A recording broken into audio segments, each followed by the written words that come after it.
Hi friends, എല്ലാവർക്കും മനോസ് food വേൾഡിലേക്ക് സ്വാഗതം. അപ്പം നമുക്കിന്ന് നല്ല അടിപൊളിയായിട്ടുള്ള ഹൽവ തയ്യാറാക്കി എടുത്താലോ. നമ്മൾ കടയിൽ നിന്നൊക്കെ വാങ്ങിക്കില്ലേ നല്ല ഹൽവ, അപ്പോൾ അതാണ് ഞാനിന്ന് തയ്യാറാക്കി എടുക്കുന്നത്. വളരെ ഈസിയാണ്, ആർക്ക് വേണമെങ്കിലും തയ്യാറാക്കി എടുക്കാവുന്നതേ ഉള്ളൂ കേട്ടോ. നമുക്ക് പെട്ടെന്ന് സ്റ്റാർട്ട് ചെയ്യാം. അതിന് മുൻപ് സബ്സ്ക്രൈബ് ചെയ്യാത്ത കൂട്ടുകാർ ആരെങ്കിലും കാണുന്നുണ്ടെങ്കിൽ ഒന്ന് സബ്സ്ക്രൈബ് ചെയ്ത് കൂടെ വരുന്ന ആ ബെൽ ബട്ടണും കൂടി പ്രസ് ചെയ്ത് ചാനലൊന്ന് സപ്പോർട്ട് ചെയ്യാനായിട്ട് മറന്നു പോവല്ലേ. ഓക്കെ, നമുക്ക് സ്റ്റാർട്ട് ചെയ്യാം. അപ്പോൾ ആദ്യം തന്നെ അതിൻ്റെ ഇൻഗ്രീഡിയൻസ് നമുക്ക് പരിചയപ്പെടാം. ഞാൻ എടുത്തിരിക്കുന്നത് 1 കപ്പ് മൈദയാണ്, കുറച്ച് കാഷ്യൂനട്ടും ബദാമും എടുത്തിട്ടുണ്ട്, 1/2 കപ്പ് നെയ്യ് എടുത്തിട്ടുണ്ട്, ഒരു 2 ടേബിൾ സ്പൂൺ കോൺഫ്ലോർ എടുത്തിട്ടുണ്ട്. കോൺഫ്ലോറിന് പകരം നമുക്ക് അരിപ്പൊടി ഉപയോഗിക്കാം കേട്ടോ. കുറച്ച് ഏലക്ക പൊടിയും കൂടി എടുത്തിട്ടുണ്ട്. ഇതാണ് നമുക്ക് ആവശ്യമായിട്ട് വേണ്ടത്.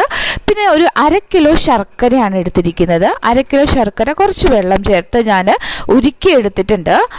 ഇനി നമുക്ക് ഇതൊന്ന് ഹൽവ സെറ്റ് ചെയ്യാനായിട്ട് ഒരു പാത്രം ഒന്ന് നെയ്യ് തടവി എടുത്തിട്ടുണ്ട് കേട്ടോ. നമുക്കിതെല്ലാം മിക്സ് ചെയ്യാം. ആദ്യം തന്നെ ഒരു ബൗളിലേക്ക് 250 ml മൈദയാണ് ഞാൻ എടുത്തിരിക്കുന്നത്. 1 കപ്പ് മൈദ ചേർത്ത് കൊടുത്തു. കൂടെ തന്നെ 2 ടേബിൾ സ്പൂൺ കോൺഫ്ലോറും കൂടി ചേർത്ത് കൊടുത്തു. ഇതിലേക്ക് ഒരു 2.5 കപ്പ് വെള്ളം ഒഴിച്ച് നമുക്ക് നന്നായിട്ട് കട്ടയില്ലാതെ ഇളക്കിയെടുക്കാം. അപ്പോൾ വെള്ളം കുറേശ്ശെ ഒഴിച്ചാൽ നമുക്ക് പെട്ടെന്ന് ഇളക്കിയെടുക്കാനായിട്ട് സാധിക്കും. അപ്പോൾ 2.5 കപ്പ് വെള്ളവും നിങ്ങൾ ഒഴിക്കണം കേട്ടോ. നല്ല ലൂസായിട്ടാണ് നമുക്ക് ഇരിക്കേണ്ടത്. കണ്ടല്ലോ, ഈ ഒരു പരുവത്തിലാണ് നമുക്ക് ഇരിക്കേണ്ടത്. നമുക്ക് ഏത് പാത്രത്തിലാണോ ഹൽവ സെറ്റ് ചെയ്യുന്നത് ആ പാത്രത്തിലേക്ക് ഇതിനെ അരിച്ചൊഴിക്കാം. ഇപ്പം നമ്മൾ ഗ്യാസ് ഓൺ ചെയ്തിട്ടൊന്നുമില്ല കേട്ടോ. അപ്പോൾ എല്ലാം മിക്സ് ചെയ്ത ശേഷം നമുക്ക് ഗ്യാസ് ഓൺ ചെയ്ത് കയറ്റാം. ഇപ്പം നമ്മൾ നന്നായിട്ട് അരിച്ചൊഴിച്ചിട്ടുണ്ട്. അതിലേക്ക് നമുക്ക് ആവശ്യത്തിന് മധുരത്തിന് ആവശ്യത്തിനുള്ള ശർക്കര പാനി ഒഴിച്ചു കൊടുക്കാം. അതിൻ്റെ അളവ് പറയുന്നില്ല. 1/2 കിലോ ശർക്കര മുഴുവനായിട്ട് ഒഴിക്കണമെന്നില്ല. എത്രത്തോളം മധുരം നമുക്ക് വേണോ അതനുസരിച്ച് പാനി ഒഴിച്ചു കൊടുക്കുക. ഇനി നന്നായിട്ടൊന്ന് ഇളക്കി കൊടുത്ത ശേഷം നമുക്ക് ഗ്യാസ് ഓൺ ചെയ്ത് ഗ്യാസുമേ കയറ്റി വയ്ക്കാം കേട്ടോ. ഇപ്പം നമ്മൾ ഗ്യാസ് ഓൺ ചെയ്തിട്ടുണ്ട്.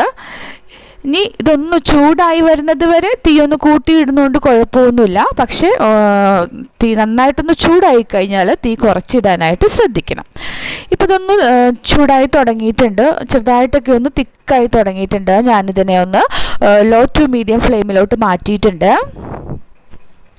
ഇപ്പോൾ ഇതാ കുറച്ചും കൂടി കട്ടിയായിട്ടുണ്ട്. ഒരു 10 മിനിറ്റിനുള്ളിൽ നമുക്ക് ഈ ഒരു പരുവത്തിലായി കിട്ടും.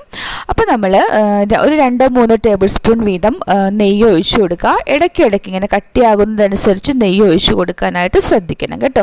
മൊത്തം 1/2 കപ്പ് നെയ്യാണ് ഉപയോഗിച്ചിരിക്കുന്നത്. അത് ഇടയ്ക്കിടയ്ക്ക് ഇതുപോലെ നമുക്ക് ഒഴിച്ചു കൊടുക്കാം. ഇനി ഒട്ടും തന്നെ നമ്മൾ തീ കൂട്ടിയിടരുത്. പക്ഷേ തീ കുറച്ചും ഒരു മീഡിയം ഫ്ലെയിമിലിട്ടൊക്കെ മാറ്റി തീ അങ്ങോട്ടും ഇങ്ങോട്ടൊക്കെ കുറച്ചും കൂട്ടിയൊക്കെ ഇട്ട് നമുക്കിതിനെ വറ്റിച്ചെടുക്കുകയാണ് ചെയ്യേണ്ടത്. ഒട്ടും തന്നെ വെള്ളം ഉണ്ടാവാൻ പാടില്ല. അപ്പോൾ കണ്ടല്ലോ, നന്നായിട്ട് വിട്ട് വന്നിട്ടുണ്ട്. ഈ ഒരു പരുവത്തിൽ എടുക്കരുത് കേട്ടോ. കുറച്ചും കൂടി സമയം നന്നായിട്ടായി വരണം.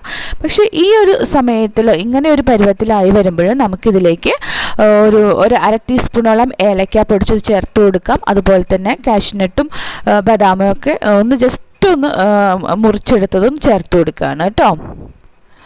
ഇനി നന്നായിട്ട് മിക്സ് ചെയ്ത് ഇതിനോട് യോജിപ്പിച്ചെടുക്കുക.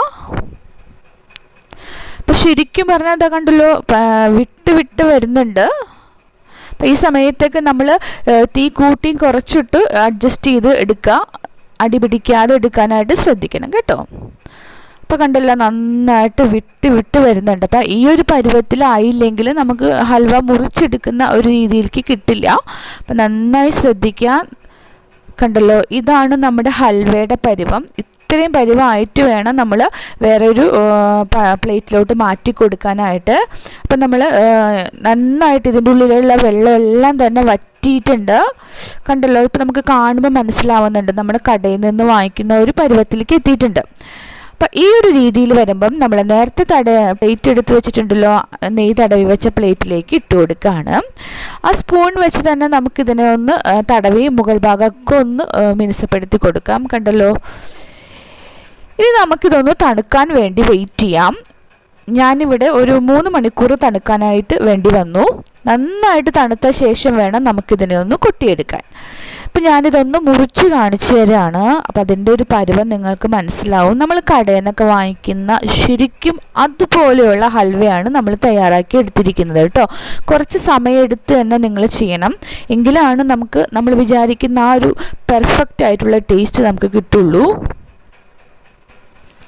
കണ്ടല്ലോ, നല്ല കട്ടിയുള്ള നല്ല ഹൽവയാണ്. നമ്മൾ കടയിൽ നിന്ന് വാങ്ങിക്കുന്ന അതുപോലെ തന്നെ ഇരിക്കുന്ന ഹൽവയാണ് ഇവിടെ റെഡിയായി വന്നിട്ടുള്ളത്. നല്ല ബ്ലാക്ക് കളറാണ് കേട്ടോ ഇതിന്.